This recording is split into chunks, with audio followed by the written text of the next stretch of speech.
The World Cup is not the only prestigious football event on the planet. However, of the several prestigious football events, it is the most prestigious and the most anticipated. It comes up every 4 years, and every player looks forward to playing in the World Cup.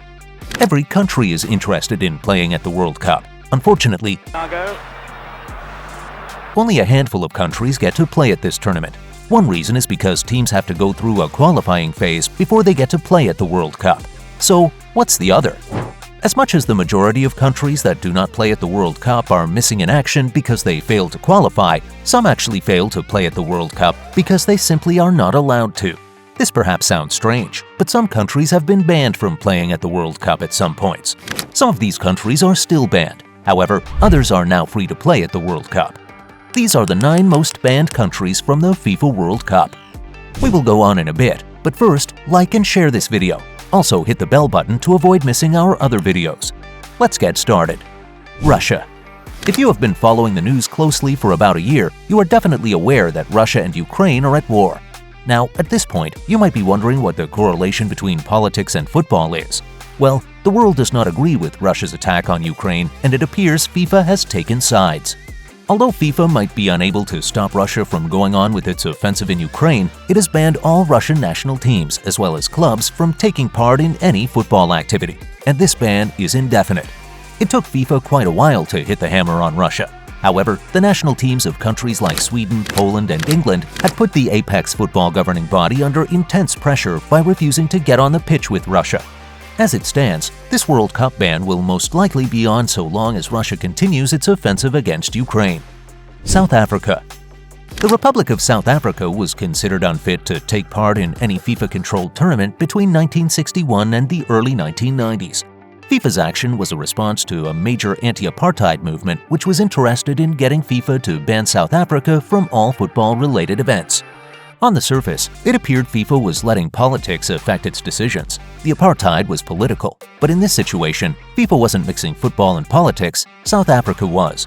While apartheid in South Africa was at its peak, it placed a ban on mixed-race teams from taking part in competitions hosted by South Africa. Every team that was interested in taking part in a competition hosted by South Africa needed to be represented by an all-white team. South Africa was not only banned from the World Cup, it got banned from the Olympics, as well as other sports activities outside football. The apartheid got dismantled in the early 1990s, and FIFA opened its gates to South Africa once again. Chile. Moving from South Africa to South America, where football is such a big deal, Chile could not play in the 1994 World Cup. You probably know they did not play in this World Cup. However, if you assumed they were not at this World Cup because they couldn't qualify, you were wrong. If Chile had played in the qualifiers but failed to qualify, it would have been okay. Unfortunately, they were not even allowed to play in the qualifiers.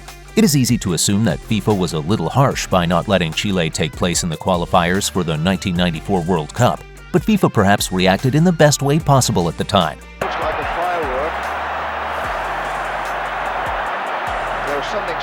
As the issue between FIFA and Chile started 4 years before the 1994 World Cup. It was all fine between FIFA and Chile when the qualifiers for the 1990 World Cup were on. However, just as the qualifiers were ending, things went south between Chile and FIFA, and it all ended in a ban. So, what exactly happened? Chile were up against Brazil in the qualifiers for a spot at the 1990 World Cup, and if Brazil won or drew, they would be at the World Cup. Brazil was leading, and there was just 20 minutes till the end of the match when it seemed like Chile's Roberto Rojas was struck by a flare from a part of the stadium. Unfortunately, this part of the stadium had Brazilian supporters. Rojas was injured and the game had to be abandoned. For a moment, it seemed like he got injured by the flare, but the assumption was wrong. Subsequently, it was obvious that he injured himself with a razor blade he hid in his kit.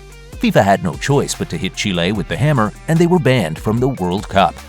Yugoslavia. Speaking of being banned from the 1994 World Cup, Chile was not the only country at FIFA banned from taking part in this tournament. Yugoslavia was also banned.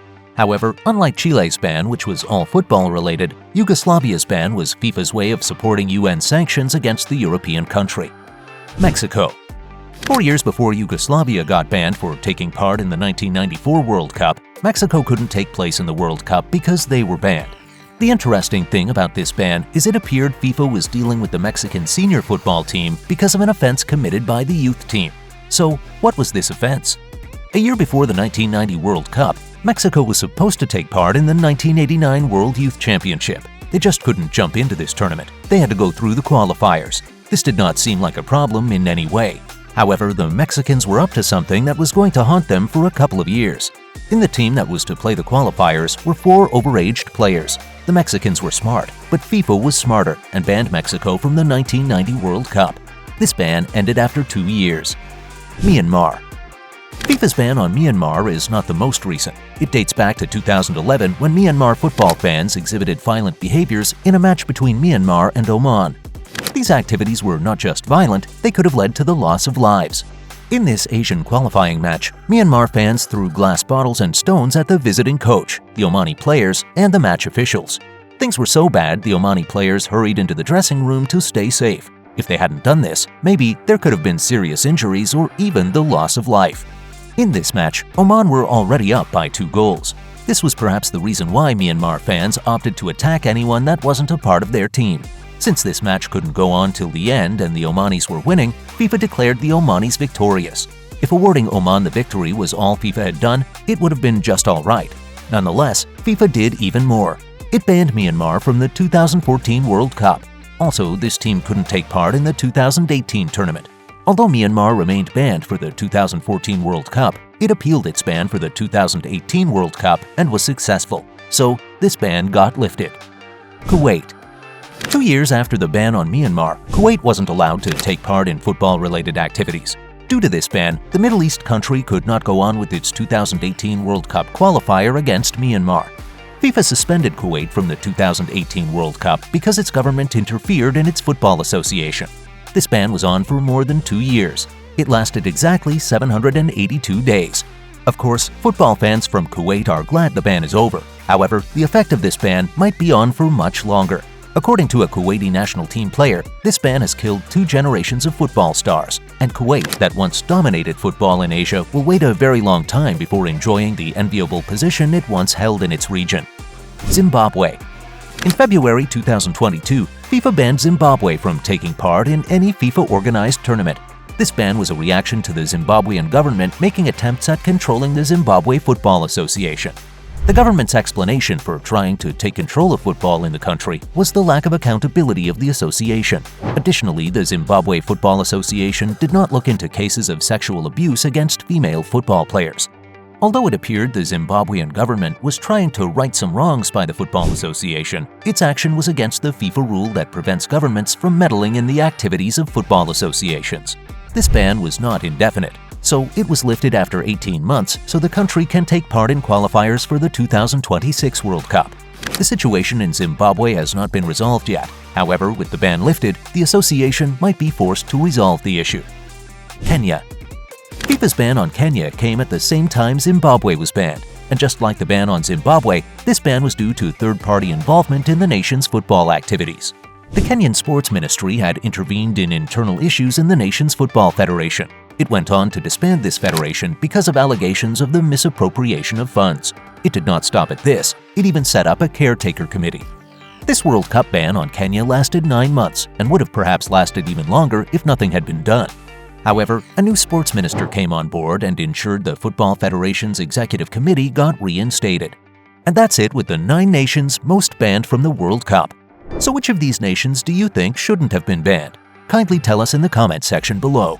Also, subscribe to this channel if you are new here. See you in the next video.